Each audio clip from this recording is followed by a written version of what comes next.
Tellerini darayıp boynuma sar geceler, boynuma sar geceler.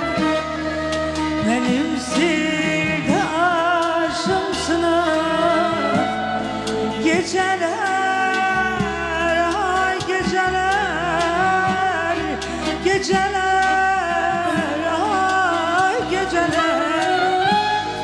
Yüreğimde seherim neçə həsrət vardı.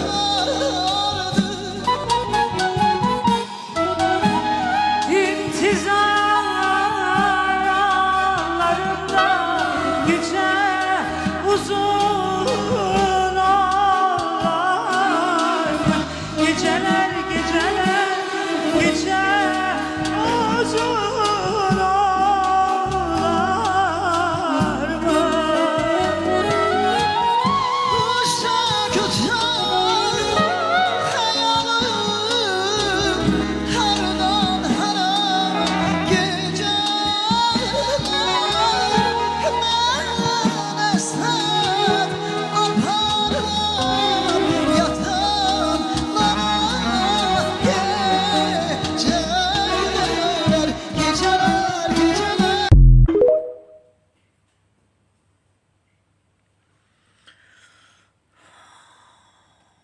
Bəli,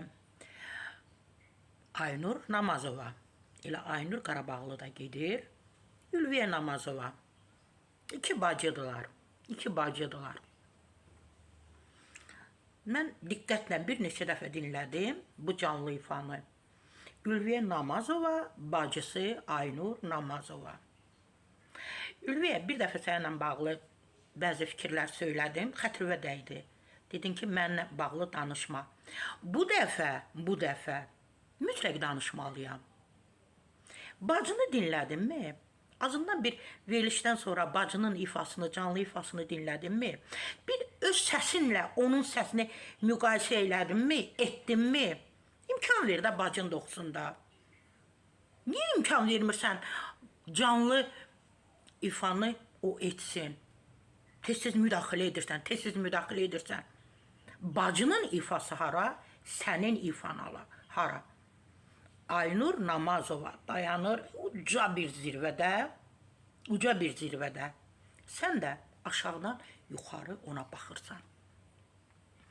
Kifayət qədər reklamın var, düzdür? Getsən studiyada səsini yazdır. İndi deyəcəm Qoşa Çınar xətrivə dəyəcək. Deyəcəm Qoşa Söyüd xətrivə dəyəcək.